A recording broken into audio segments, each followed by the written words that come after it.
Johan Barthelemy joined Smart after his PhD in applied mathematics at the University of Namur in Belgium. He joined Smart Infrastructure Facility where he's currently a research fellow. He's leading the Smart IoT Hub and the Digital Living Lab, where he's developing sensors, edge computing devices for IoT applications using low-powered wide area networks, and using applications such as connected beer kegs, smart cameras, water level monitoring, and low-cost air quality sensors. In addition, he also works on the development of new tools and frameworks for large-scale agent-based microsimulations, such as a traffic model he developed for the whole of Belgium. Johan's also a member of the Namur Centre for Complex Systems at the University of Namur, and he collaborates on projects related to algorithmic complexity, data analytics, and agent-based modelling. He also recently was a featured speaker at the NVIDIA AI conference on intelligent video analytics, autonomous machines, and robotics. So today, Johan's going to talk about the traffic counting application that he and Nicola have developed for the Liverpool Smart Cities Project. We've got funding from with partnership with Liverpool City Council, and the idea is that we're able to help the council to predict flows of people and vehicles across the city centre, so that this rapidly growing region is going to be able to develop policies and infrastructure to help them into the future. So, ladies and gentlemen, Johan Barthelemy.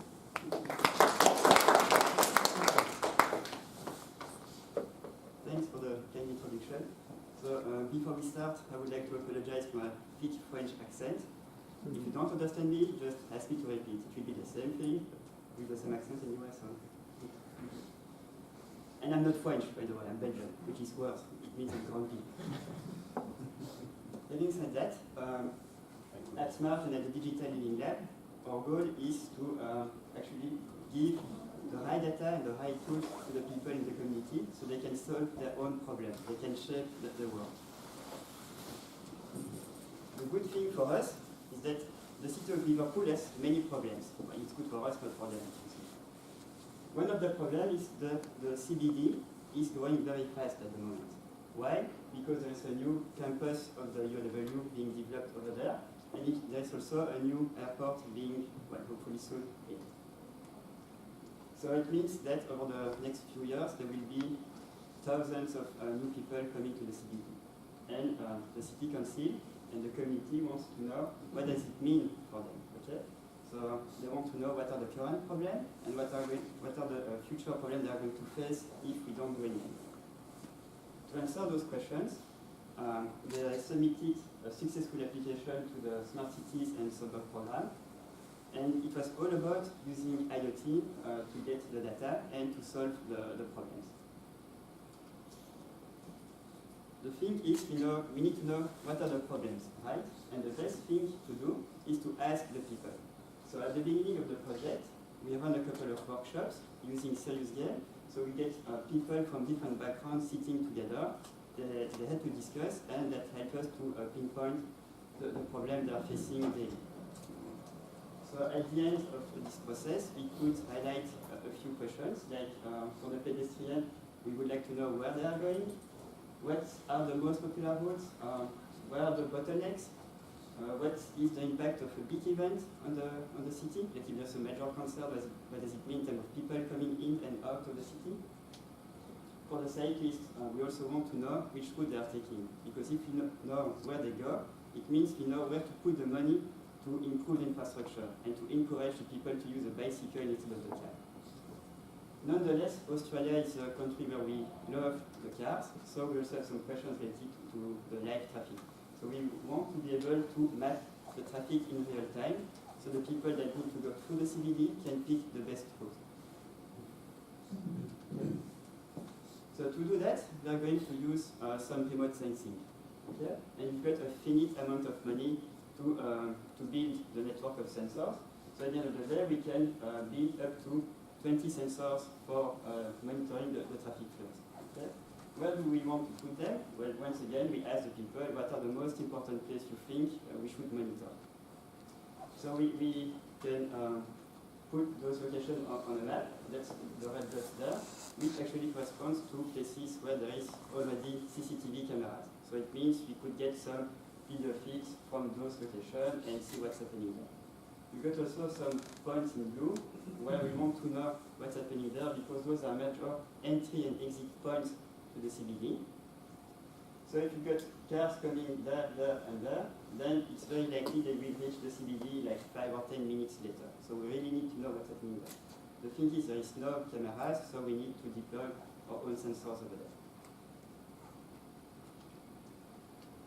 So I told you there are CCTVs already in place. The problem is no one likes to be tracked by CCTVs. Okay, so we've got some very big privacy issues. In addition, not many people can look at the image from those cameras. Actually, only policemen and maybe 1 or 2 people inside the council have the clearance to look at the image. So us, as researchers, we cannot access to the live feed and look at it right away. So the idea is to design a box that we can still plug to the CCTV cameras, but the box processes everything on board, okay? So no images will leave the board. So we get a live feed going to the box, there is some process done there, and only some indicators, some numbers get out of it, and that's the only things we can look at it, okay? So that's why, because of the privacy reasons, we want to perform real-time on-board analytics. And the output will be only indicators. So we never transmit raw data. That's very, very important. In addition, the City Council asked us to use the LoRaWAN network. It's a kind of IoT network they are deploying at the moment, which is something we know very well at SMART and at QW, because it's a kind of, well, that's the network they're also deploying here. Okay, so that's, for instance, the coverage map of the network in Wollongong that the Digital Living Lab has deployed thanks to Benoît Passeur, which is over there. Say hi. So that network is long range, meaning that we can transmit over dozens of kilometers. Our personal record is more than 100 kilometers, so we could capture data transmitted from Katumba, back in Wollongong. So that's quite long range, I would say. It's low power, meaning that usually we can run the device on batteries.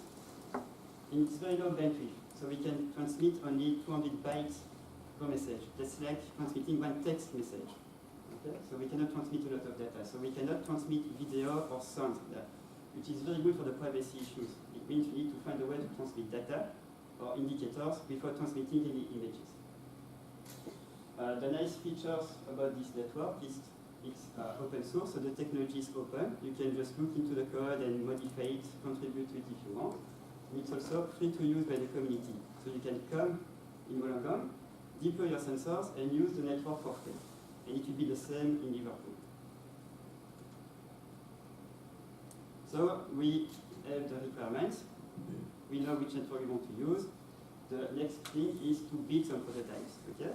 And we started actually with this little camera here. This is called the Je Vois camera. You can see it's very tiny, but this stuff can already do some video analytics in real time. It has like 30 different types of algorithms. It's like a toy or demonstrator, but it's already very useful.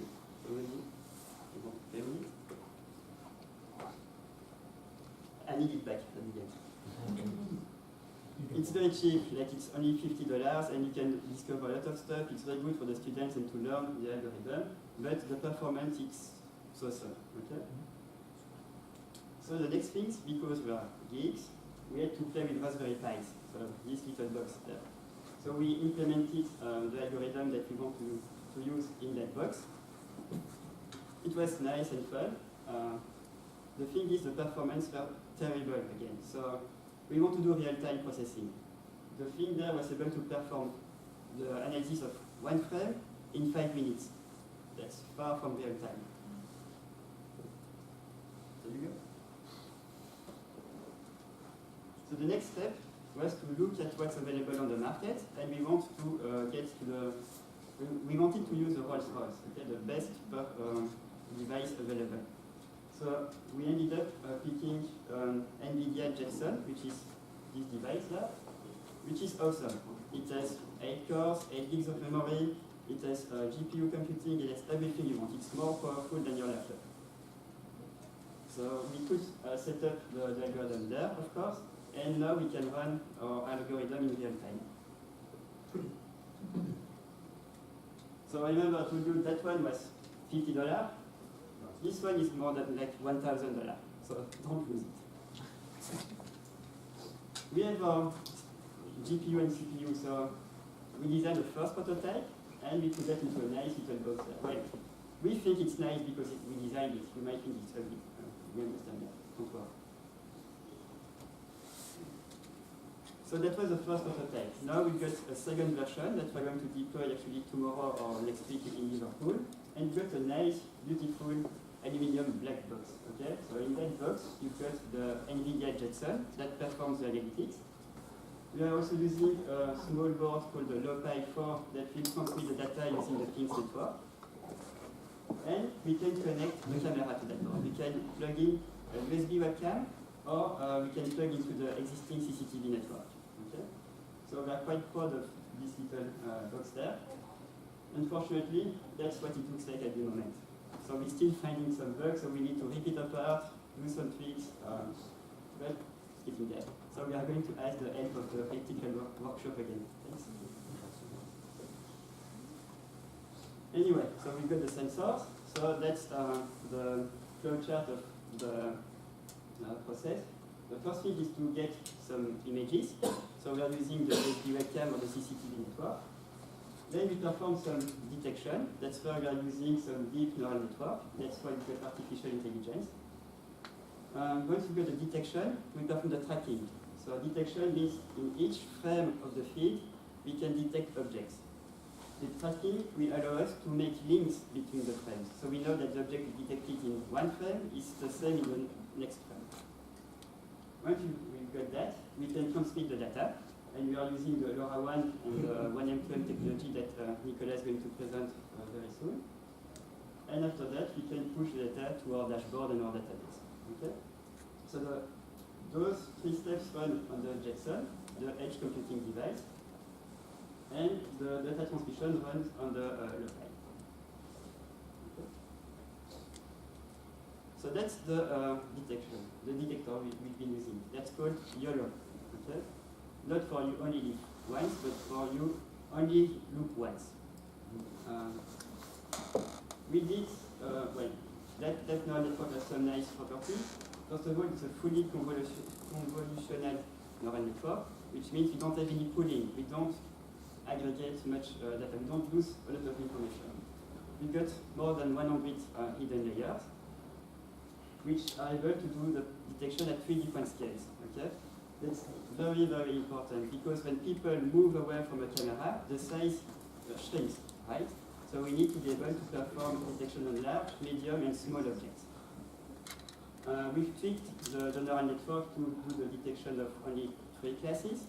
So we are focusing on people, bicycle, and vehicles. Vehicles are trucks, bus, car, tractors, everything with an engine. We need to use some training sets. So we use Pascal, VOC, and Coco datasets. I'll show you an example later on. And we implemented everything using the PyTorch framework, plus some GPU computing using the NVIDIA technology. Okay? So we do the training on the big workstation, running on the big GPU, and once we get our neural network with all the trained weights, then we push it on the Jetson. And that's where we run the inference. Okay? So here it's possible to detect a nice set of words, and yeah, it's pretty good. That neural network is able to detect more than 10,000 objects in a single frame, so we don't have any issue with capacities there. And the performance is around 10 frames per second. So we need data to train the neural network. At the beginning, we are using the Pascal work and the Coco datasets, which are very common datasets when you want to do some image processing or neural network training. But that was not enough. Why? Because typically the images in the datasets are very crisp. They were taken with nice cameras and you've got very good resolution. But we want to use that algorithm on CCTV cameras. And those cameras, they don't have nice resolution. They also have very dirty lenses, right? So the images that are going to be captured by the cameras are dirty, noisy. So we needed to augment our dataset by putting some noise on the images. So you can see that we implemented 5 different types of noise. So we did some blurring, we added some black and white pixel, we changed the colors, we did many things. So at the end of the day, we've got more than 500,000 images. This work is actually done by one of our students, and is still working on that, so we hope to get much more data very soon. So the more data we can get, the better the algorithm works. So we've got our neural network, which is trained. It's put on the pixel, and now we can actually use it to do the detection. So you can see in this video that we are able to pick up many different persons. We can pick up the bus most of the time, and even if it's busy, the algorithm seems to work fine. And you can see the performance, it's real time. So it works in the street, it works inside buses, it's even able to pick up cars in the detection. So works good enough. Okay. So we know where the people are in one frame. The next step is to do the tracking, which will allow us to make the link between one frame to another. So to track people across frames. And for that, we use some Kalman filtering, which is a conventional method from the signal processing world. So what we do is quite simple. So we get the position of an object O in the previous frame. The filter will make a prediction for that object in the next frame. Okay, that's the red one. That's a prediction. But then YOLO tells us that there is actually a detection here in blue. We can say that this detection is actually the object O if the intersection over the union, so the intersection here is large enough, is actually more than a given threshold. Okay? So if this is big enough, then we say that we have a match, and the detection D is actually the object O that we've seen previously. Okay? If you don't have an intersection large enough, it means that that's the object that we need to track. Okay? And if you don't find an image for this one, it means that the object disappeared from the frame and we just need to let it go. So if we put everything together, first we run the detection pass. Okay, so we get the raw image there. Then YOLO tells us where the person and the cars are in the frame. Okay. Once you got that, we apply the tracking, and the tracking will give us actually an ID for each of the objects in the frame.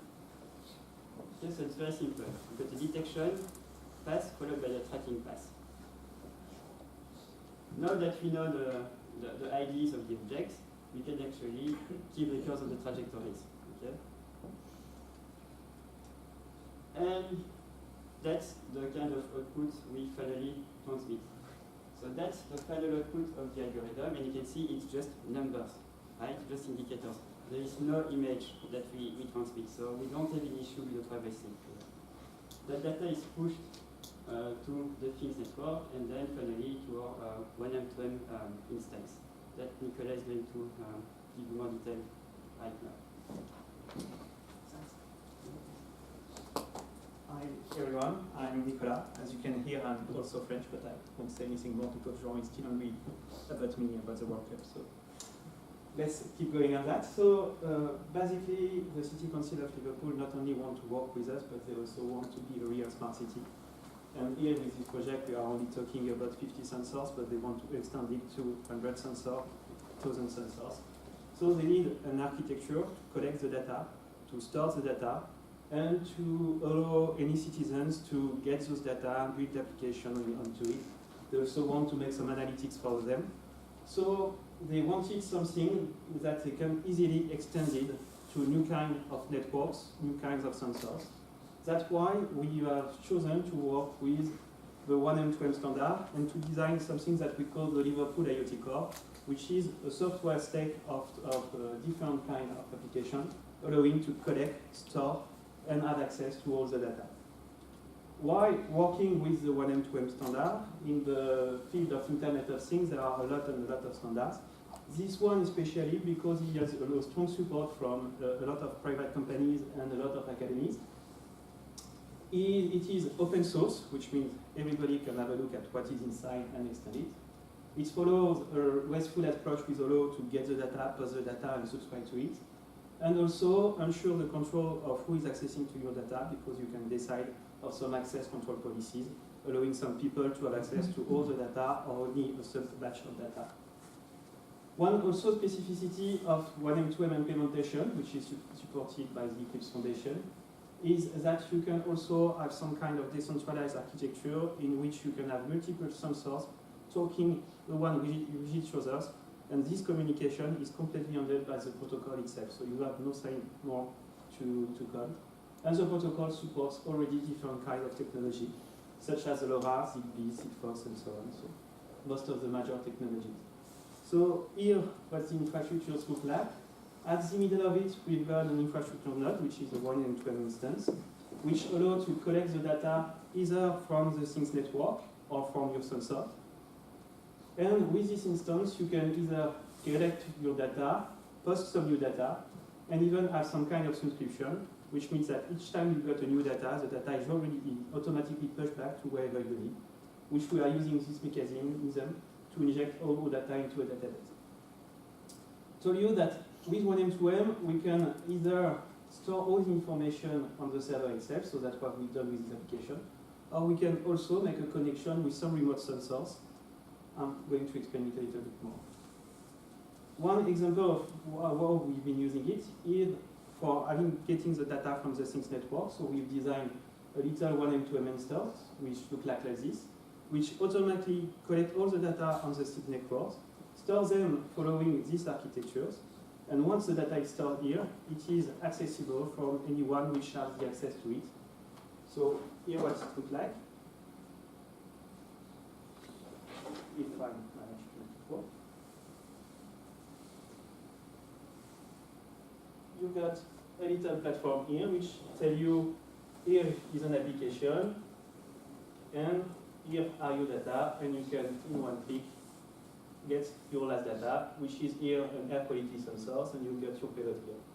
So that's just an admin interface, which is not really useful for classical users. So you can connect this interface to other kinds of technology, such as Node-RED, and you can quickly design your dashboard showing all the data that you need. So here, for example, we got 2 air quality sensors, which are connected in real time, and we get the data displayed. All this data collection is completely handled by the protocol itself, so you have nothing to code. Just get the data, display them as it. That's for the Things network. And for the visual sensor itself, we don't only want to collect the data, but we also want to have some kind of control on it. For example, we want to be able to remotely reboot the sensors or collect more information than what we needed. That's also something we can do with 1M2M. And here what it looks like. Once again, we got our little platform. And when I'm going to click on it, I'm switching directly from my server to directly my sensor itself.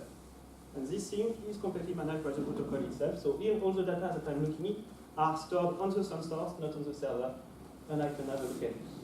Once again, I can use Node-RED to collect the data, but not only I can use it to collect the data, which are here, but I can also send some commands to the sensor itself for either updating it, rebooting it, or scheduling it. Here we are talking of a visual sensor. I've shown you for the air quality. This is extensible to whatever kind of sensors you need. You can plug them, use the 1M2M to connect and collect. And then adding some kind of dashboard, which Johan is going to tell you later. Thank you. You're welcome. So we thanks to the IoT infrastructure, we can collect the data and push it to dashboard, and that's how we can start to play with it as well. So that's one of the examples we did not so long ago. So we put a camera in front of our office, and we just started looking at the people working at the front. Okay? And at the end, you can see that each line represents one person that works in front of us, well, in front of the office. And during 1 hour, we could count 600 different people. So there are 600 lines there. Those looks like a picture that could have been drawn by my 4-year-old nephew, but that's real data. That's no Photoshop. We can also get more interesting information. For instance, we can get a heat map of the maximum number of detection in the image, so we know what are the most used spots in the image. Okay? Where we got the most people at any point in time. And we can also have some kind of more classical dashboards. So that was again from the previous experiment inside the smart building. We got 9 people for the last 5 minutes, and we didn't see any vehicles or bicycle in the building, which is good, I guess. We can also track the evolution of those indicators over time, and you can see that was quite constant until here we've got a big peak there. And the story was actually at that time, the fire alarm went on, okay? So we could see that the people were leaving the building. They had to go through our office because the stairs are just there. Okay? So after the fire alarm, we can see that no one was inside the building, which is good again. Okay? And when the firemen told us that we could get back in, that's why you can see another peak here. Okay? And the funny thing is, there are more people leaving the building than getting back in it. Why? It's because, well, we like our coffee break. So people took the opportunity to stay at the rush or having a coffee instead of getting back at the office right away.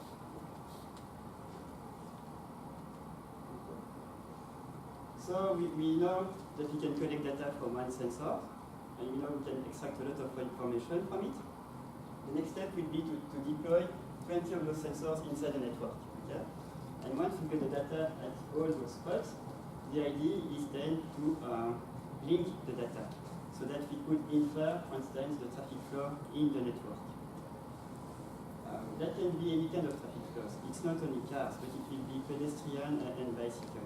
And it can be, that kind of methodology can also be applied for any kind of application where you put networks and sensors. It can be something in the rail, it can be some utilities, you name it. You also train the algorithm with some images or some data sets that have been collected by, let's say, Western universities. So we want also to test if we can transfer that algorithm into different environments. Okay, so last week I had the opportunity to try the algorithm in Vietnam and to see how it was performing.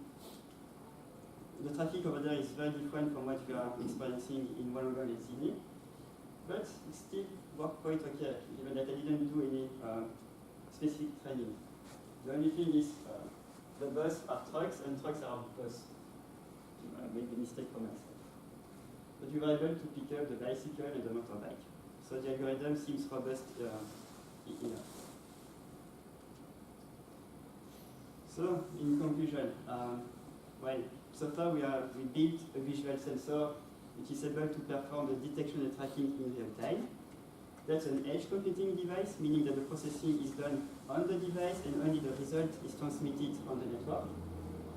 The solution is privacy compliant. Okay, so even though we do not transmit any image, but some indicators, the output is still meaningful, but plenty of information from those metadata. The idea also is to build an open data platform for the city of Liverpool, so the people can design their own solution, and that will be also very useful for the city and traffic planners. And finally, the IoT core that we are developing for this project is scalable. We can add hundreds of sensors, and interoperable, meaning we can add any type of sensors, thanks to the one end-to-end platform. So even though it's the very beginning of this project, it's already quite successful. For instance, last month, we won the Best Local Government Initiative prize from the Smart City Awards made by the Committee for Sydney. So this is Tanya and Pascal, I guess you know them, and all the people next to them are the people from the Liverpool City Council. So it shows that it's a real collaboration between Smart and the City Council. And that's it. Thank you very much for your attention. Thank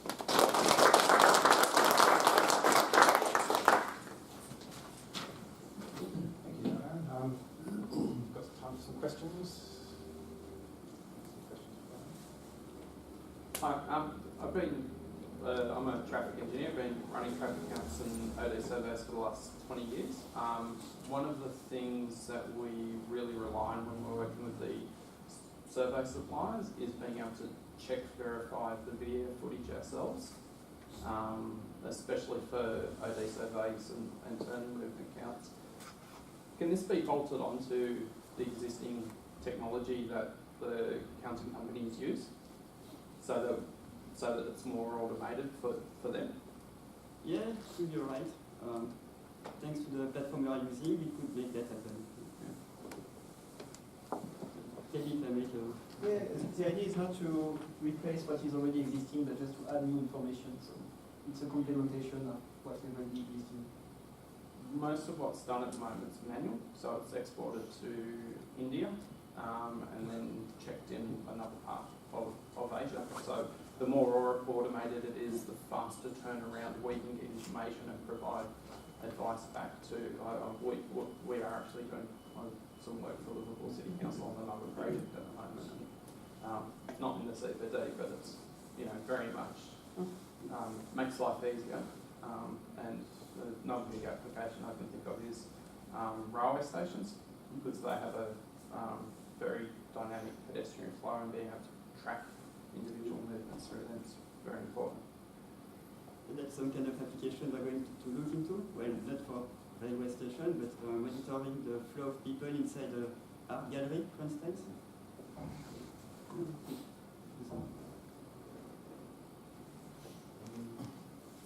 Yeah, interesting work you guys are doing. Kudos for that. I just wanted to add that,